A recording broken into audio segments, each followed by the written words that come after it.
So 6 years ago, I got approved for a working holiday visa to Canada because it was accepted me. So I packed my life up in Brizzy and I boarded a plane to Vancouver, Canada.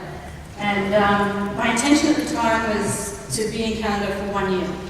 And that was 6 years ago. So pretty quickly I fell in love with Canada, like Donna did.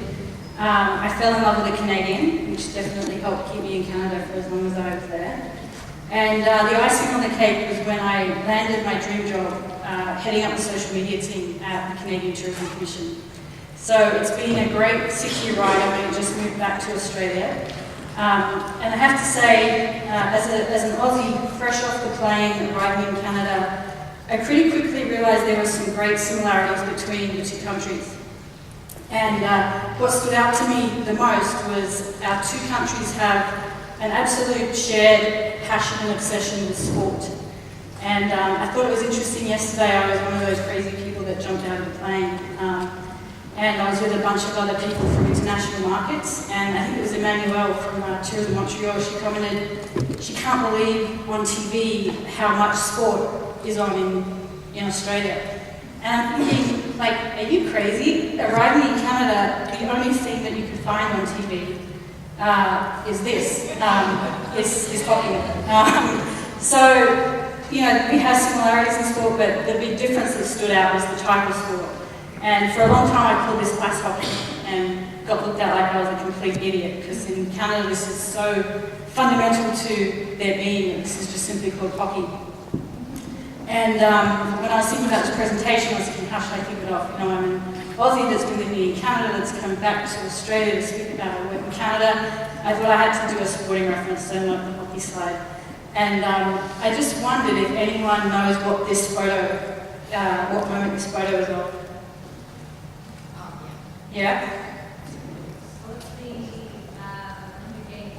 You got it, yeah. So this is, for everyone, this is the gold medal match at the last Winter Olympics, which were in Canada, so it was big for us at the Canadian Tourism Commission. So this was the whole country stopped for this. This was the gold medal match, men's hockey, and it was Canada versus USA in the final, so real arch enemies in this game. And this is the moment that Sidney Crosby for Canada scored the winning goal. Canada won the gold medal. The country went absolutely berserk. Streets filled up. It was a really, really cool moment. And I had this really profound moment. It was about a week after this match. So our rep from Facebook was in town. So he was visiting Vancouver from Toronto. And he shared this slide with me. I don't know if you guys have seen it. But what this shows, it's the volume of Facebook status updates happening on Facebook the afternoon that hockey match was on. So for you guys who don't know, right up like a minute before the full time, Canada was leading. And about a minute before full time, the US scored a goal and it became tied. So this blip on the graph, this is the volume of status updates when the USA tied the game. And it was so it went into overtime. It was a sudden death overtime. So whoever scored first, they were going to win the gold medal. So 30 minutes later, Sidney Crosby scores that goal. Facebook goes crazy. Canada goes crazy. According to my Facebook rep, in total there were 3.5 million Facebook status updates just at those 2 points of time that afternoon of that match. And like I said, I had this really profound moment of like, holy crap, how far has social media come, that not only in our personal social lives, how we come together around a shared passion like sport now through social media, but I also was thinking, in terms of my own career, like I'm in this job that didn't even exist 3 years ago, and this evolution that we've seen with social media has been so fast and so evasive. And the thinking that I've had on this topic is how we've seen social media evolve, and I've seen it evolve through these 3 phases of the social customer that emerged, social brands starting to realise that if they wanted to engage with this new customer, they needed to be social brands as well. And then the topic I wanted to spend a bit of time about today is something I'm really passionate about, which is social business. So I'm going to my presentation is going to go through this format. So if this all started with a social customer, it kind of begs the question, who is the social customer? And a really easy definition that I have is a social customer is a customer that's having conversations about products and services, and these conversations are influencing purchasing decisions of other people. So I don't think that this customer is a new customer by any stretch of the imagination. I think that this customer's been around since we've had products to sell and people to buy them. I think back as a kid, sitting around the kitchen table, and my mum had her friend Rosemary Craven over, and they're chatting, and I remember Rosemary telling my mum about this new deodorant that she bought from the Avon lady. So I'm a kid, right? And my mum was like, okay, cool. And then a week later, Avon lady comes to our door, my mum buys that same deodorant. And I was no word of a lie to this day, because I just come back home, I'm living with my folks again, she still buys that same deodorant brand. I don't even know where she gets it now. I don't know the last time the Avon lady came calling. I don't know where she must have some secret source. But enough to say, I don't think this is a new customer. I think when things really started to get interesting is when we think about where those conversations used to happen, where they used to happen around our kitchen room table, at our schools, or churches or workplaces. But when the web came about and the internet came about around 1995, when these conversations started to happen online, that's really when these conversations started to scale. And I'd say that was the first time when you started to see, the balance of power tip from advertisers being able to say whatever they wanted to say about how fabulous smoking is, to the social customer being able to say that, no, that's not really true, and really be able to impact businesses. And I think the example of United Airlines is a great example to show how a social customer can have a great impact. And as DMOs, you call them STOs here, we don't need to go too far beyond the site like TripAdvisor to see how important the social customer is. So it took brands a little while, but I think eventually brands realised this customer wasn't going anywhere. If they wanted to engage with them, they needed to be in the social space as well. So we started to see brands starting to set up Facebook pages and Twitter accounts. At the CTC at least, we set up Facebook and Twitter in English and French to begin with, the two official languages of Canada. We did that in 2008.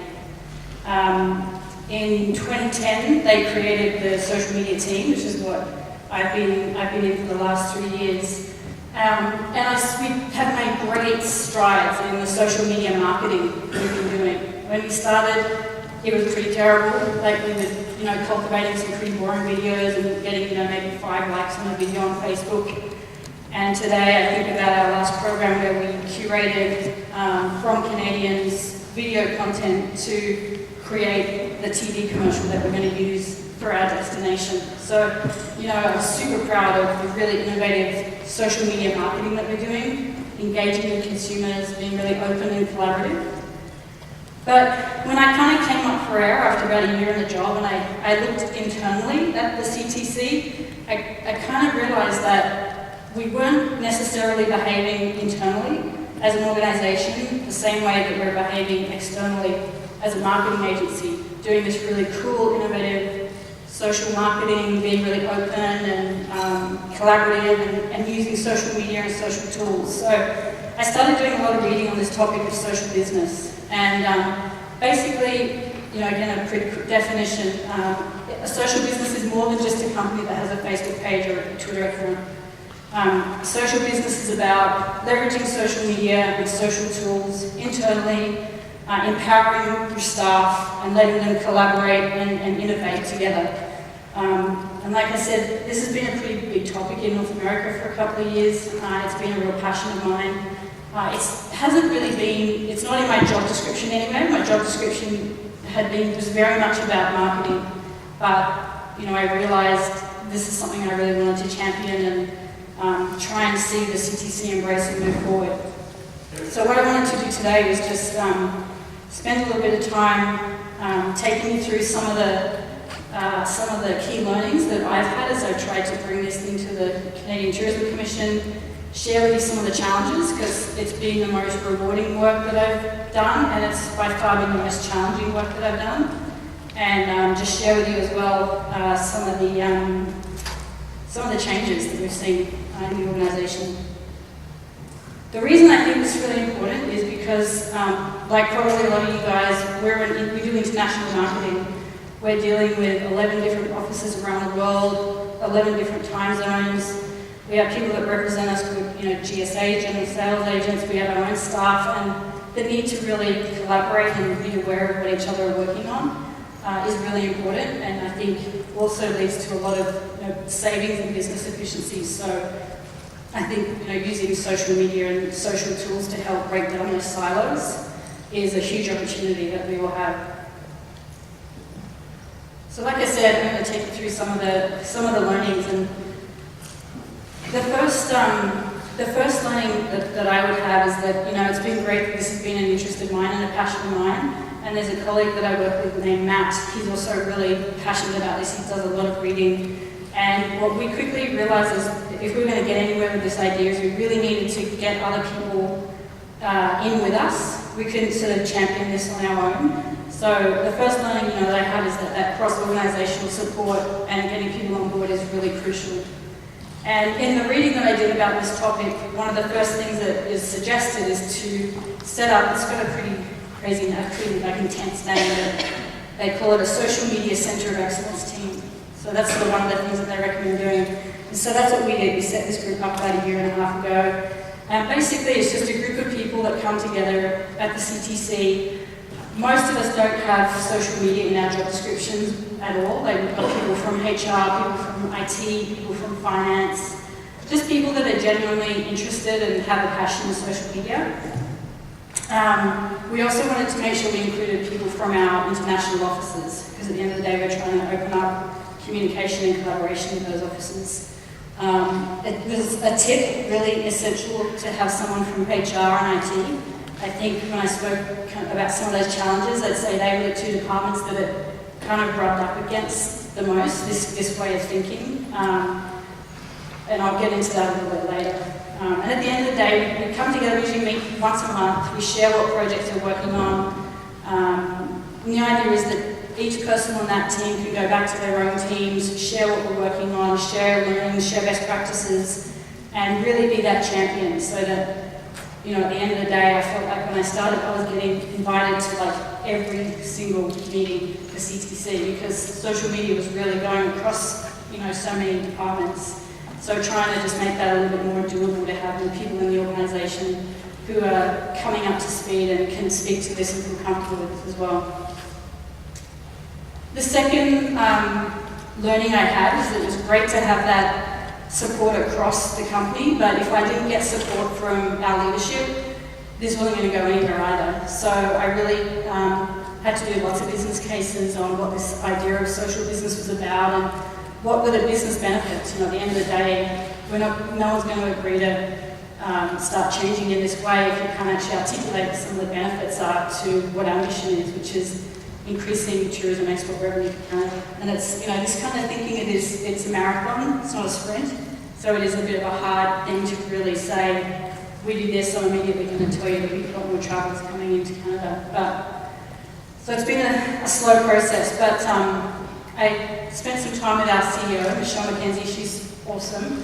And it's been really rewarding for me to see her. She's on Twitter now. She's having a lot of fun playing around in there. She has her own blog that she runs. It's sort of on our corporate website. And it's really cool because she does so much travelling. It's a really nice way to still feel, when she does an update, that you kind of feel a little part of what she's up to.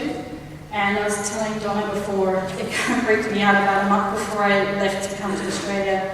Michelle actually ousted me as the mayor of the Canadian Tourism Commission office on the Foursquare. And I was like, my job is done. I can go now. Our CEO just ousted the manager of social media on Foursquare for our office. So it's been really cool to see how far she's come.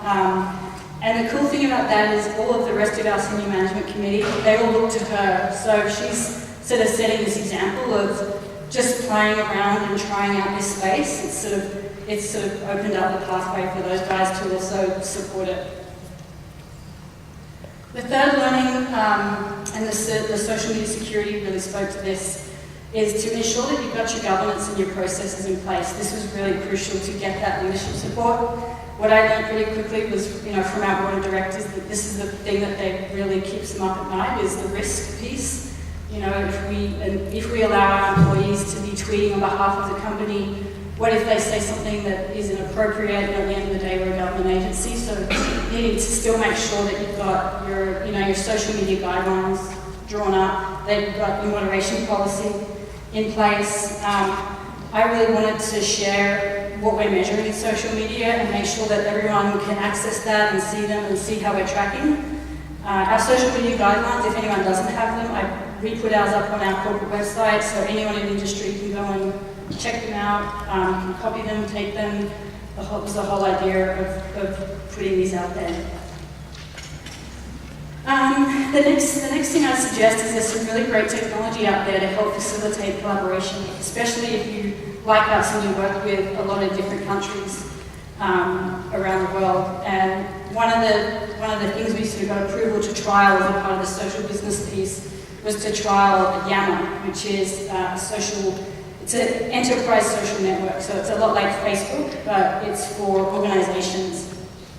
And a big challenge I had there was trying to convince our finance team why this was worth investing in and how Yammer was different to our intranet.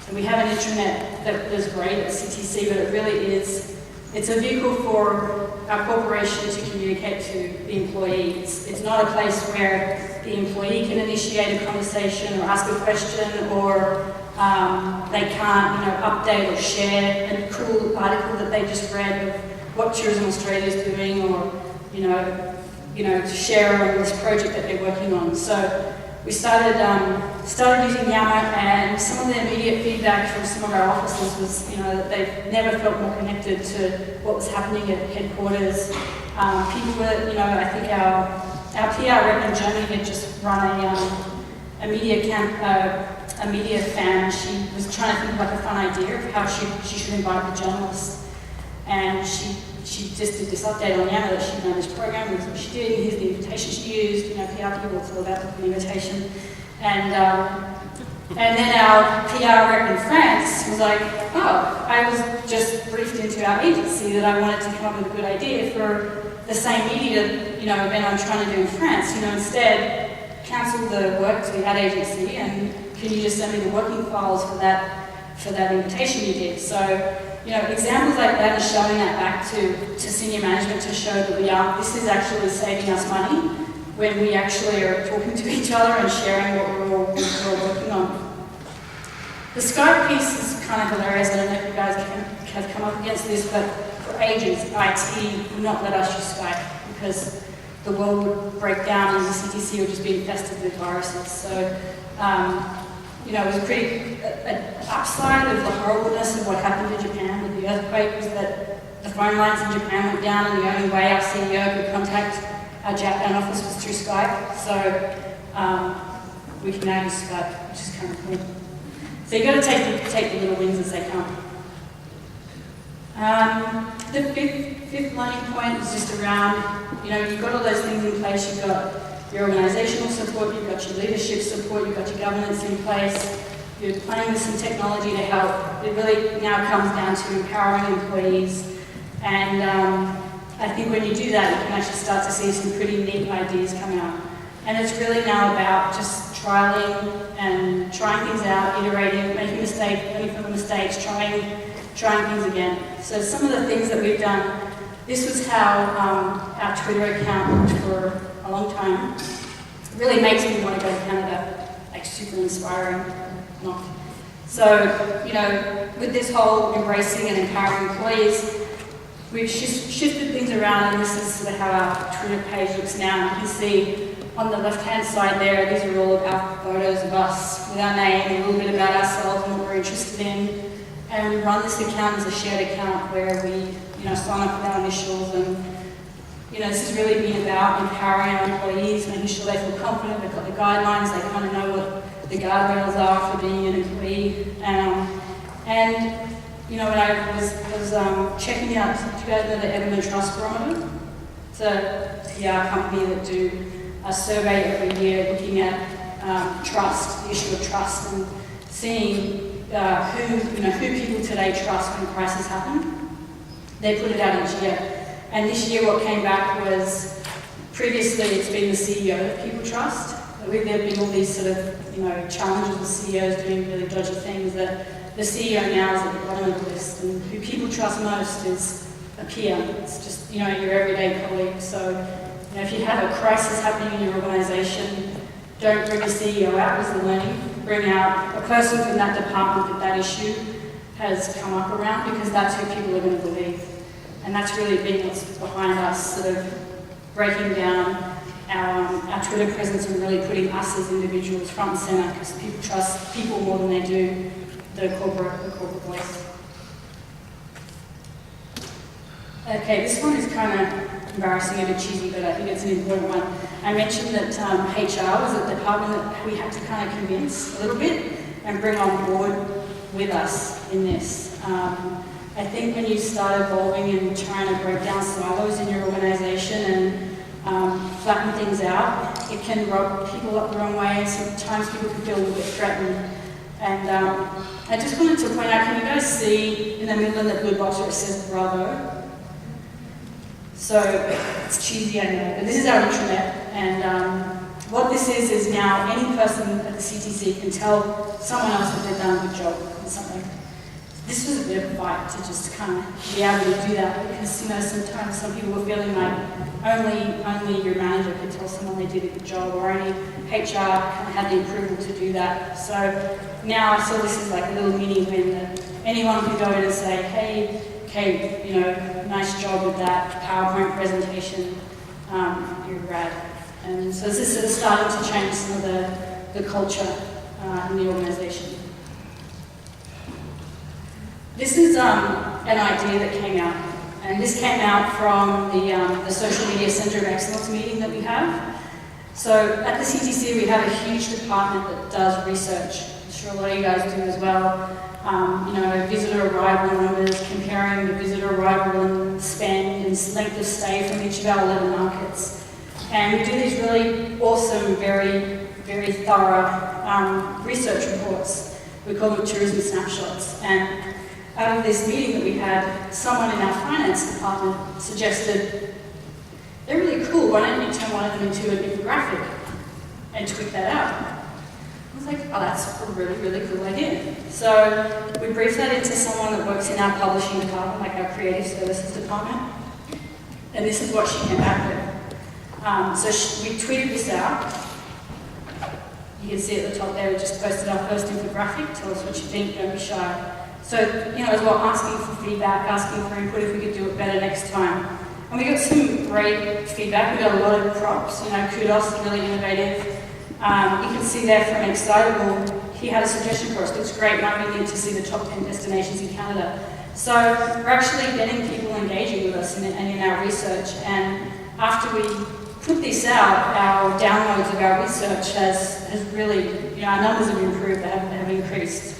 So a neat idea that's come out of the group, someone that has nothing to do with our research department, but had this cool idea to do this. And I was speaking with Tammy, who was the person who created that infographic, who works in our creative services team, and she reported that by far this is the most enjoyable project that she's ever worked on at the CTC. So it was really great to hear that as well. Not only did we increase the downloads of our research, but internally people are really excited about the work that they're doing.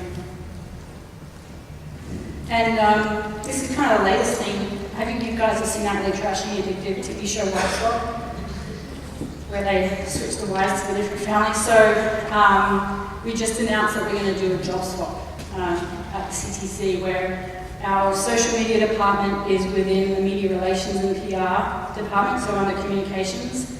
And then we have marketing in a different team that has sort of brand and e-marketing and brand experiences. And the two executive directors of those two departments are actually in a job swap for 2 years. So help the person that's been doing social media bring that into the marketing department, and help the person that's been heading up the marketing department learn about what we do over here in social media and media. I thought that was really cool. So that was another fun thing.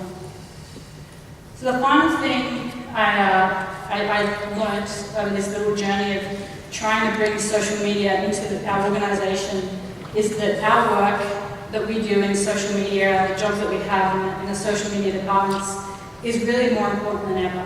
And if I leave you with one thing, it's a request to kind of take your head up when you can from your smartphone and put the awesome social media marketing aside and just think about whether you can bring some of the thinking and the awesome work you're doing externally, internally to your organisations.